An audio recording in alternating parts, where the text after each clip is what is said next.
Well, we ran his fingerprints all the way up to the FBI computer in Washington, and there is no record of them anywhere. One of our agents is missing. He was working deep cover on a high-priority case. The cause of death, multiple stab wounds. Ooh. We're all in danger, child. That's what makes life so special.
Get out and stay out. If you come in here again, I'll call the cops. Hey, you watch who you throwing people at. Thank you, madam. Madam? Good catch. Well, think nothing of it, kind sir. Hey, wait a minute, whoa. I don't know how many more good catches I got in me. You've already won most valuable athlete and my gratitude. What have you been drinking? Charcoal starter? Rot gut.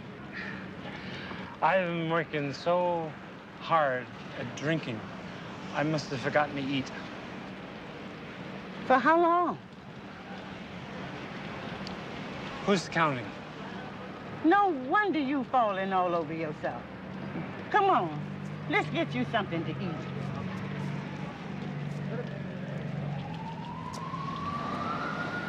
My name's Pockets. What's yours?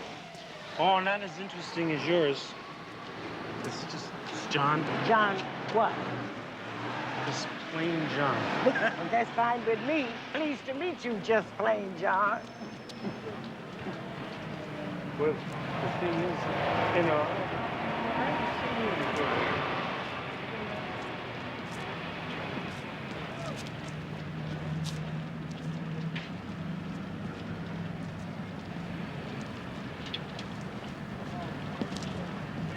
I've seen you around a time or two, but you don't talk like you're from around here. I like to think of myself as a citizen of the world. Ooh, a citizen of the world. Well, what on earth brought you down to our little corner of the globe? Discount liquor.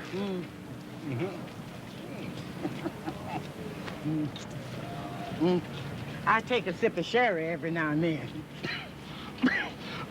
Oh, you don't sound so good. I'm all right. I'm all right. You come over here and sit down. Sit down. I'm going to that bar across the street. I know the lady in there. She'll give me some food, and I'm going to give it to you. You are a remarkable woman. Oh, this man can talk some trash.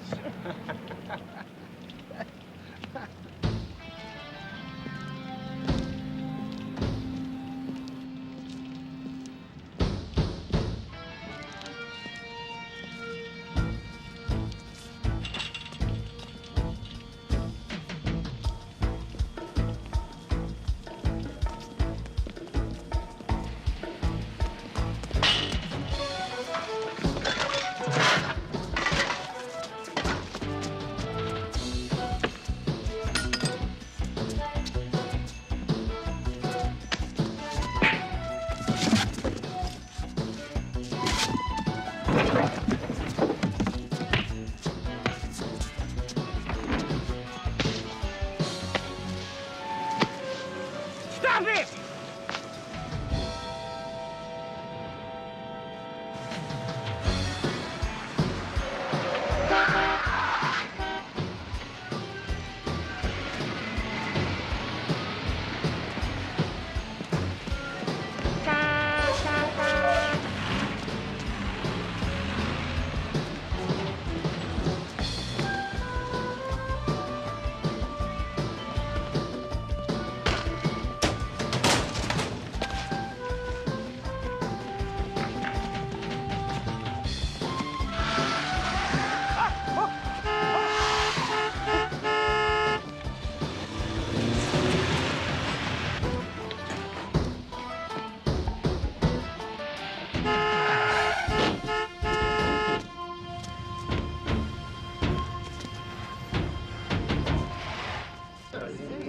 No money, no identification. There's a smashed liquor bottle in one of the coat pockets. Smells like a distillery. Any witnesses? These people down here, they never see anything.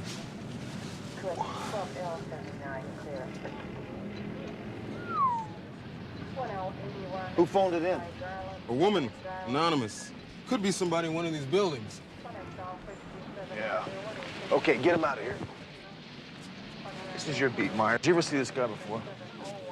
I don't know. You work down here long enough, all these people start to look alike. Hey, Hunter. Lady over here's asking to see you. Yeah, thanks. Well, Pockets. Evening, Sergeant Arthur. Gee, it's been a long time, huh? Sometimes it seems like too long, sometimes not long enough. Seems like every time you turn up, somebody's dead. Yeah, well, it does seem that way, doesn't it? He seemed like such a nice fella. Did you know him? Only for a little while, How long was a little while?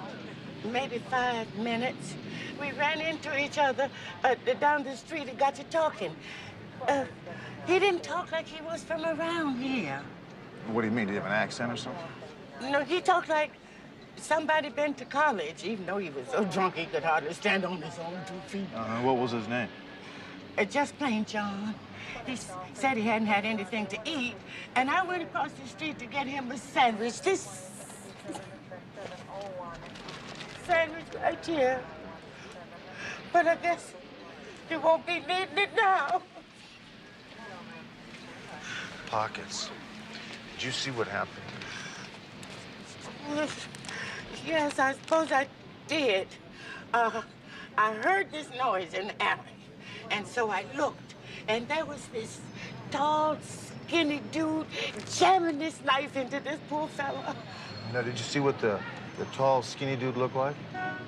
Well, like I say, he was tall and skinny, and he had on an overcoat. And it looked like he had a scar right here. Yeah, scar on his face? You must have got pretty close to him. Perhaps he saw you, too. Well, could be, but I didn't stay around to be introduced. But there's a possibility he could have seen you, huh? I don't want no part of it.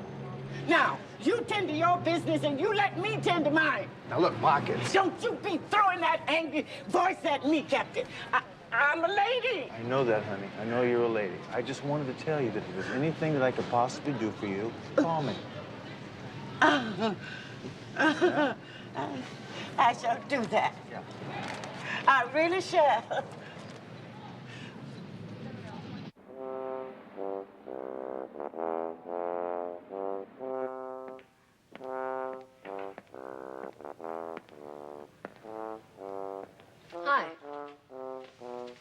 Looking for Carlos? He's at rehearsal. Rehearsal for what? He just landed the 3rd tuba chair in the Burbank Philharmonic. Yeah, that's his audition tape. Are you kidding me? They are paying him to play that thing? He's very talented. You know, we're gonna miss him around here. I'm Simon Cruz. You must be Hunter. No, I'm McCall. Hunter's, he's taller. Carlos said that I'd be seeing a lot of you. Yeah. So, you have anything on our John Doe yet? Yeah. Why? You want to visit him? No, a report's fine. Thanks. John Doe, number 38. Male, Caucasian, 42, 45. Cause of death, multiple stab wounds. Ooh. And let's see, blood alcohol level was 0.17. Any ID on him? No, not yet, but he shouldn't be too difficult to identify. He's got a Semper Fidelis tattoo on his arm. Really? That's Marines, then. Well, they've got to have a record of his prints on file. Oh, a couple of other goodies. This guy's liver indicates he was a strong drinker, but probably not for very long. 3-4 years at the outside. Also, the teeth. The teeth are in much better shape than we usually see in these street characters, you know? Good dental work, expensive. Street. Yeah. Thanks.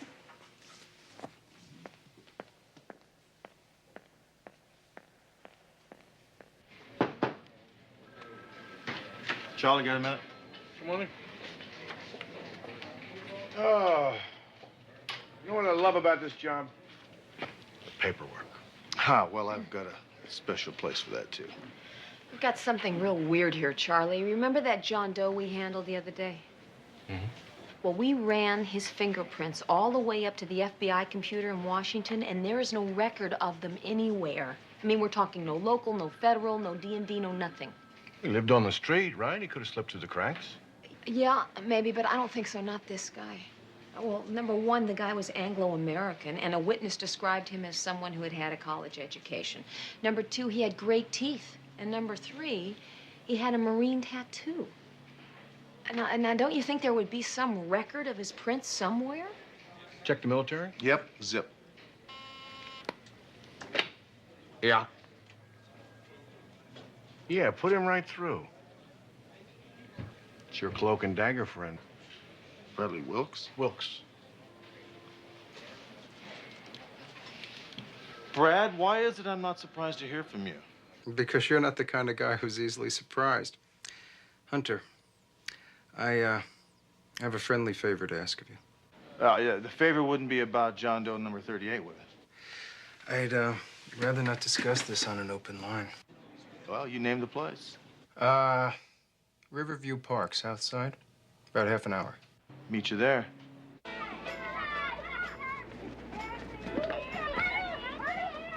You know, I have this sticky kind of situation. I thought maybe you guys could give me a hand. Well, yeah, maybe. It all depends on what you know about the John Doe we've got down at the morgue, Brad. Ah, number 38, right? Yeah, I read a small item about him in the paper. Real man of mystery, huh? No identification, no trace of existence anywhere. Yeah, and we're talking anywhere, Brad. A complete record of this man's existence has been eliminated, and that's pretty weird if you ask me. Sounds like something out of your world, doesn't it? Could be. Anything you guys can tell me that wasn't in the paper? Well, why don't you tell us what you know about him first? Sure. But we've got to have some ground rules. Anything I tell you is in strict confidence. Whatever I say is not to be repeated to anyone else. Understood? Come on. What is this cloak and dagger stuff? Look, one of our agents is missing. He was working deep cover on a high-priority case in L.A. Now, we have reason to believe that John Doe 38 could be our man. Any information you can give me would be greatly appreciated. Why don't you describe your man to us, Brad? Sure. 5'7", 180 pounds, bald on top. That's not him. You mind if I go down the morgue, take a look for myself? Why don't we all go down to that morgue? What do you say? I had a feeling you were going to say that.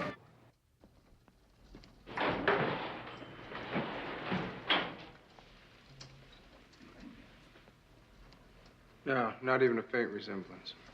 You've never seen this guy before? No, to the best of my knowledge, I have never seen this guy before. Thanks, Barney. Of course, there's nothing about him very special now, is there? What are you talking about? Don't you remember what we told you? You don't find a John Doe like that every day. Should be right up your alley, Brad, huh? I'm sorry. I can't help you out. But if I hear any rumors, I'll give you a call. Yeah, you got my number. Yeah, I got your number. Dead end, huh? Yeah, it looks that way, Barney. Look, I know you did a complete and thorough autopsy on the corpse over there. Is there any way that you might have missed something? Cause of death was obvious, so we only did a standard workup. But you know how that is. Our budget's pretty tight. Each of our lucky customers only gets so much time. Well, look, let's stretch the budget a little bit here and take another look. We can find a spare change for that. Good, thanks.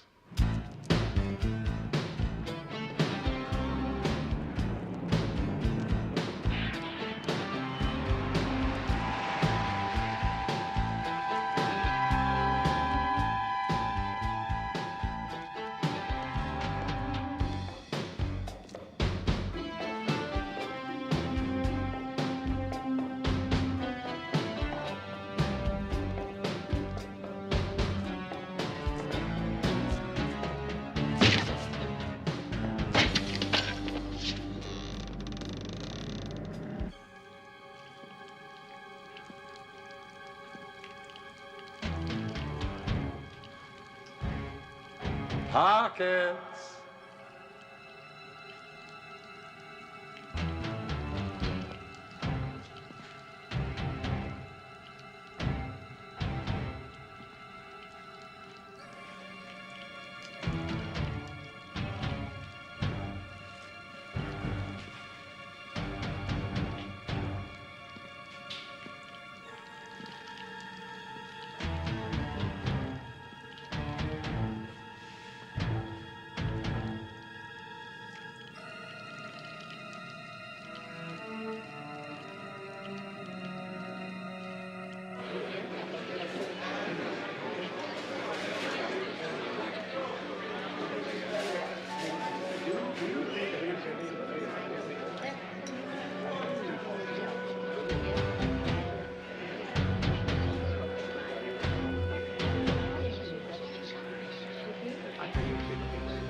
L57, meet 3840 on tack 2. 3840. This is L57. Go ahead. Sergeant McCall, this is Officer Meyer. I understand one of the characters on my beat is a witness in a case you're working on. Yeah. Pockets. Is there a problem? Could be.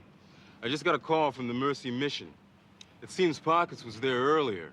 She ran out the back door like she was scared to death. Some tall, skinny guy following her. I've checked the area, but I haven't found either of them. Just thought you'd like to know. Yeah. Thank you, Meyer. Thanks a lot. We'll check it out.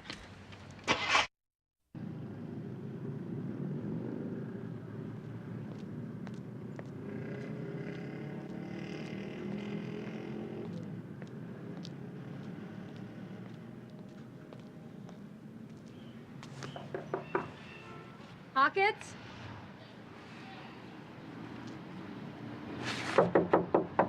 Pocket, you home?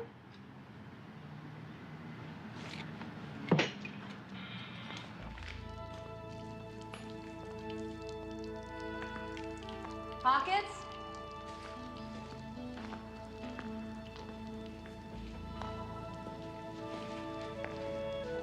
Pockets?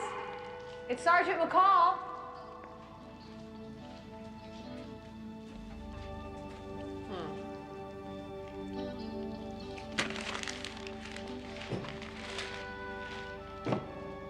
Got you a little something.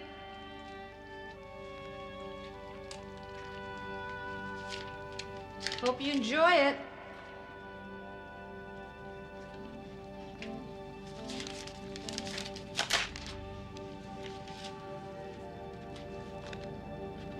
Just want to make sure you were okay.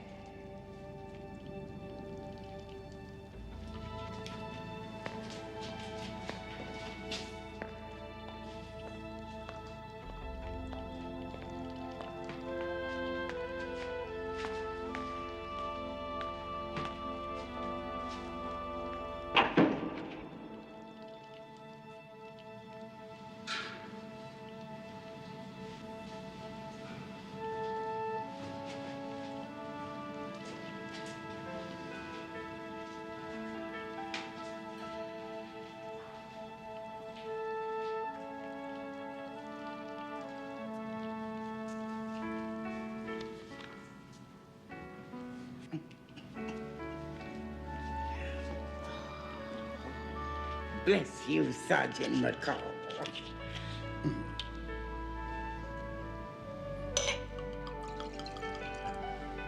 To your health. And to mine.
Good Lord, what's happened?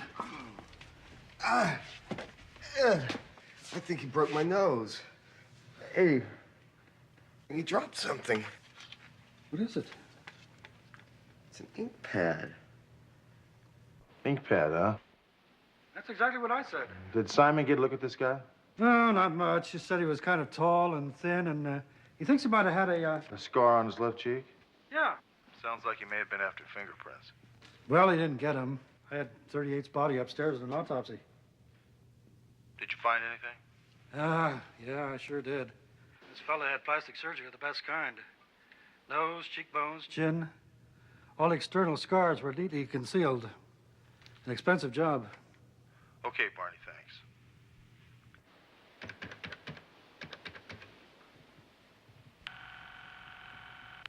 Federal Security Department. Yes, I have a priority 1 phone call for Brad Wilkes, please. We don't have that name in our records, sir. One moment, please. Operations, Salazar. Yes, Mr. Salazar, this is Detective Sergeant Rick Hunter of the Metropolitan Police Department. I'd like to speak to Brad Wilkes, please. Brad Wilkes. I'm sorry, Sergeant. There's no Brad Wilkes assigned to this office. Is that right? Well, I need to speak with him immediately. Now, how do we do this? Well, if a Mr. Wilkes contacts me, I'll see that he gets your message. Oh. Okay, well, you do that. Thank you very much.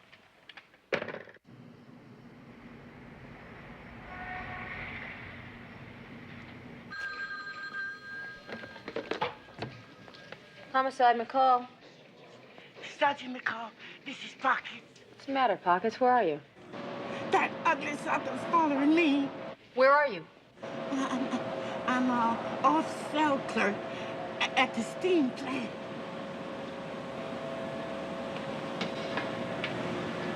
I got to go now. Pockets?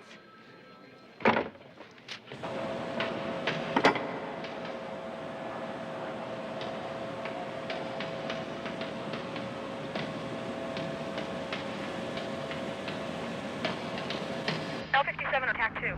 L56. Go ahead, L57. I'm en route to that steam plant over on Selkirk. Pockets just called from there in a panic. She says our suspect's following her. I'm on my way.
What the hell were you doing there in the middle of the night?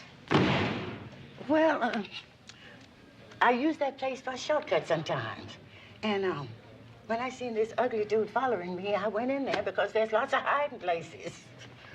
Oh, and I'm so glad you showed up when you did. Why'd you lie to us, Pockets? Lie? Yeah, you said this guy didn't get a look at you. It's obvious he did. We seen each other as plain as day. But when he started after me with that knife, I did my best disappearing act.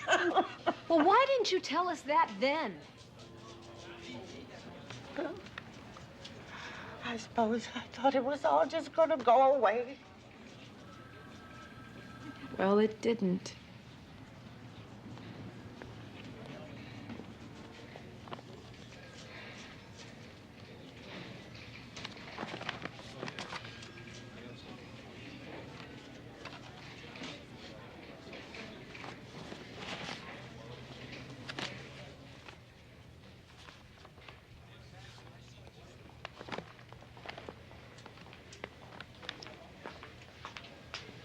Coffee's awful, but the donuts are pretty good. Oh, bless your heart. I've never seen so many ugly faces. I know what you mean. I'll be damned. It's him. Hunter?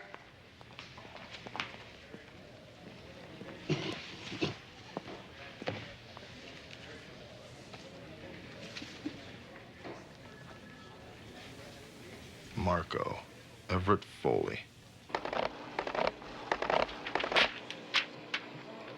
Okay, let's see. Marco Everett Foley, 6'3", 160, convicted, 1974 of manslaughter, state prison, parole, 1979, arrested for assault with a deadly weapon, 82 and 84. Acquitted both times on insufficient evidence. Sounds like a resume for a hitman. You want to lock me up? No, Pockets, we don't want to put you into jail. It's called protective custody. Well, I don't care what kind of fancy name you hang on it. It's still jail to me. Look, Pockets, try to understand our side of this. You're the only one that can identify this killer. I know I said I would help you, but you never said nothing about no kind of custody, which happens to be against my religion. Pockets, look, you only have to stay in there until we get the guy, and then... And then what? And then he gets out on bail, and I get to sit in custody until he comes up to trial? Well, no thank you. Now, listen, I lived all my life without no jail, no bars, and no policemen. I ain't looking to start that now. Pockets. It's either protective custody or we're gonna have to arrest you. For what? Vagrancy, no visible means of support. Now, you ought to know me better than that. The law says I'm supposed to have $11 in my pocket. Right. Well, I got $12, which means I ain't no vagrant. No visible means of support? Well, now, take a look at this. That there's a business license. You're looking at Pockets Discount Emporium, a fully licensed and registered DBA. So you go ahead and arrest me, Sergeant. I can use the money from the lawsuit. You don't seem to understand the bottom line here, Pockets, is that your life is in danger. Oh, child. We all in danger. That's what makes life so special. And I figure, when I get too scared to live my life in my own way, by my own terms, it's time for me to pull the ground up over my head and say, good night. And good night is about all I got left in me for both of you. Right now. Don't bother to show me out. I've been here before.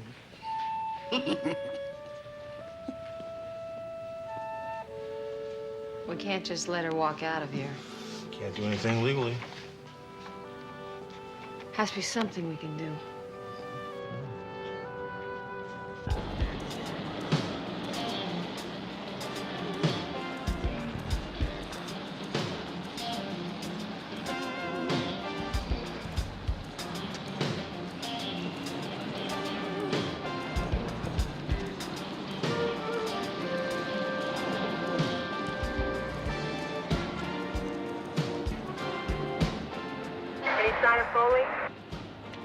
haven't seen him yet. Where are you? Stop across this. We're heading towards you.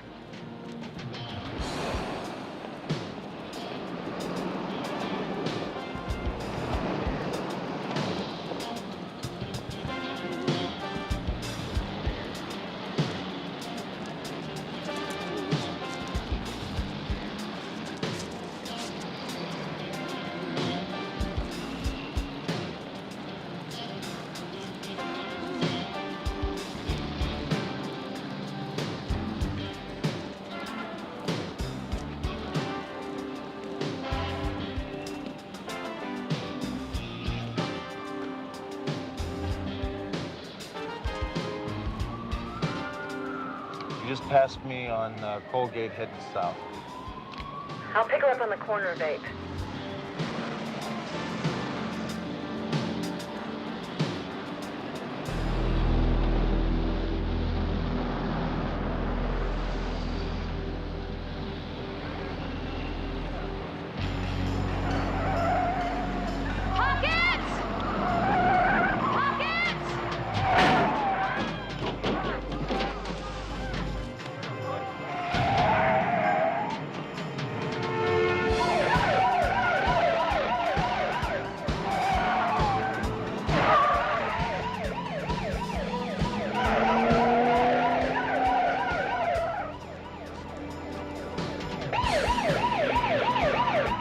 This is L56 in pursuit of a suspect headed eastbound on 7th at Vista. Request immediate backup.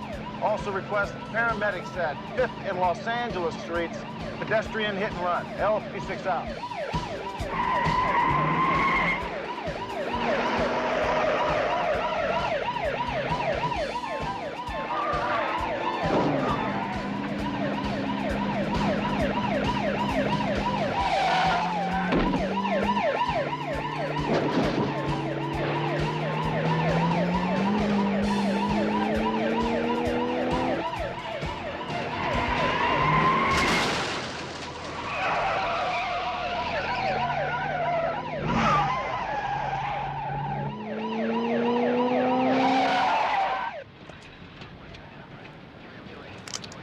Metropolitan Police.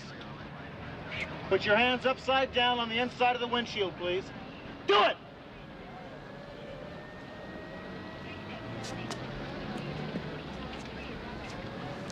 Get out of the car very slowly. Slower than that. Get your hands up in the air. Turn around and put them on top of the car.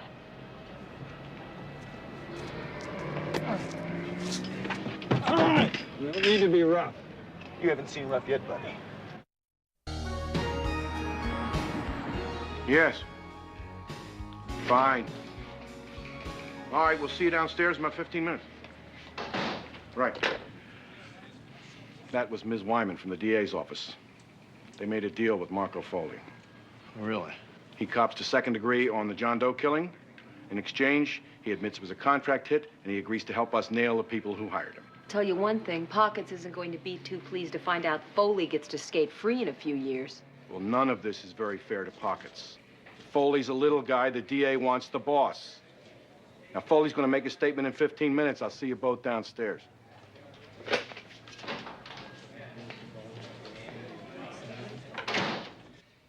State your name, please. Marco with a K. Everett Foley. Did you and you alone take the life of the individual known as John Doe, number 38? Yeah. Tell us exactly how. I stabbed him 4 times with a knife. And you were hired to do this? I was hired to do that. Who hired you? A guy named Carl Becker, another guy named Joseph Collins, a couple of businessmen out of Cleveland. What line of business is that? Carl Becker is the president of a company called Cutting Edge Electronics, and Joseph Collins is the chief operating officer at Apex Research. Both AAA-rated companies. How much was the contract for? $20,000 up front and $80,000 on proof of completion. Anything else you'd like to ask? Yeah. Why the big ticket? Who is this John Doe number 38? I didn't ask, and they didn't say. They just gave me a detailed description, told me where I'd find him. I was supposed to verify the hit with a set of fingerprints. But you didn't get him. No. That black broad showed up in the alley, yelling her head off. Were you supposed to meet these men for the payoff? I don't meet them. They meet me. Soon as I have the prints. Wherever I say. Well, Mr. Foley, it sounds to me like you've got a call to make. We'll provide you with the prints.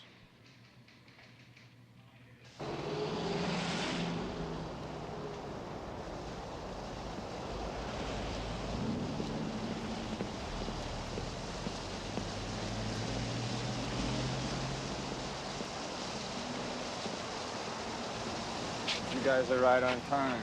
You have something to show us? Is that the money? Yes.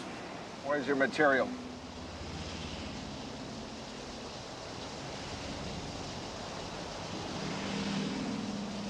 That's him. You can do anything you like with this.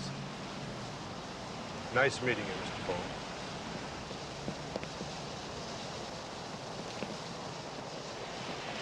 Police department, you're under arrest. Turn around, put your hands on your head. On your head! You have the right to remain silent. If you give up the right to remain silent, anything you say can and will be used against you in a court of law. You have the right to speak with an attorney and have the attorney present during questioning. So Desire cannot afford one, and an attorney will be appointed to you without charge before questioning.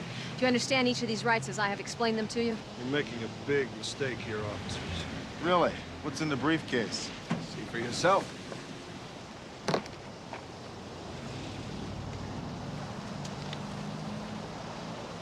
No money in here, just papers. What were you guys trying to pull?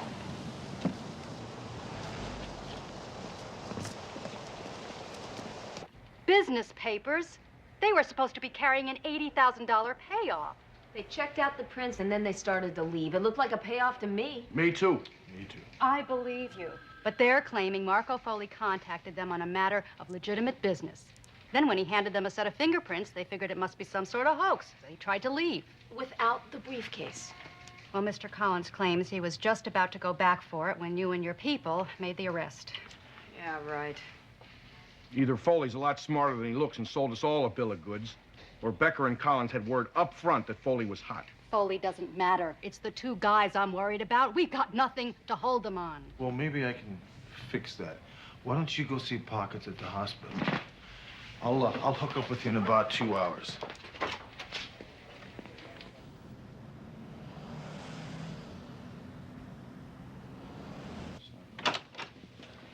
Hi.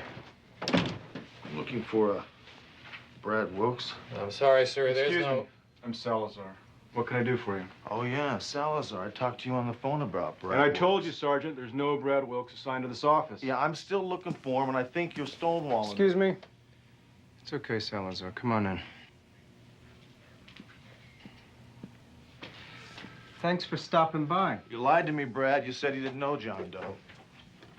I never saw him before yesterday in the morgue. More importantly, I had nothing to do with his death. I'm going to tell you something, Hunter. You helped me with a case last year. I didn't forget. I felt like we got to be friends. Now I'd like to do you a favor. Well, do me a favor by telling me who Becker and Collins are. I never heard of them until they came out to L.A. to meet with Foley. My superiors told me to preserve the integrity of their operation. I don't know what their orders were, but I'm going to give you some friendly advice. Lay off. That's awfully weak. I'm just telling you what I know. It's a matter of national security. You go after Collins and Becker. You put your career and your life in jeopardy. I want to know who John Doe is.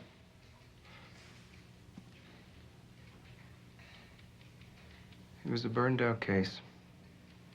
He had one of the most important and sensitive positions in our service. What was his name? He had a dozen names. He started drinking. He became a renegade, acting on his own. He killed 2 people without sanction. Well, why couldn't you just arrest him and bring him to trial? Because it would have exposed classified information. He became a dangerous, a scary security risk. A decision was made to separate him from the service. He found out about it, he disappeared, he vanished. Let me tell you something, Brad. I'm going to look into Becker and Collins. They better check out. If they don't, they're going to need a real good attorney. That's just a little bit of friendly advice.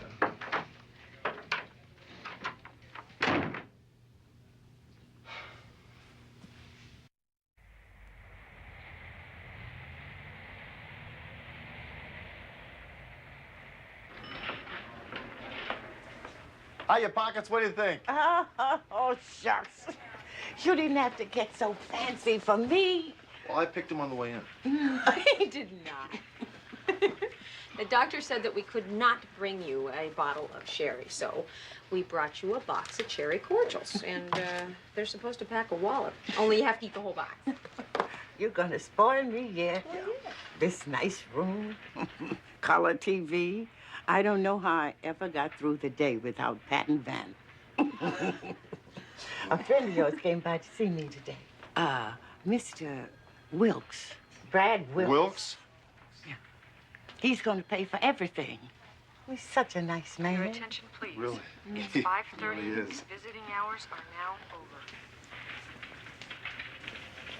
I'm glad Pockets is feeling better, but I'll tell you one thing. It bothers me that Collins and Becker still get to skate free. Well, every phone call I made regarding those two turned out to be a dead end. As a matter of fact, our only alternative, considering those two, is to go to Cleveland.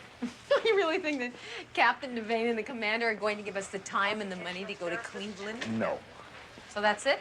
That's it. You know, sometimes I wish they'd give us the time and money to go off on some deserted island and get away from all this. Occupational therapist to rehab. Just a second. If I read you correctly, and I think I do, what you're saying to me is you'd like to go away to a deserted island with me. Am I right about that?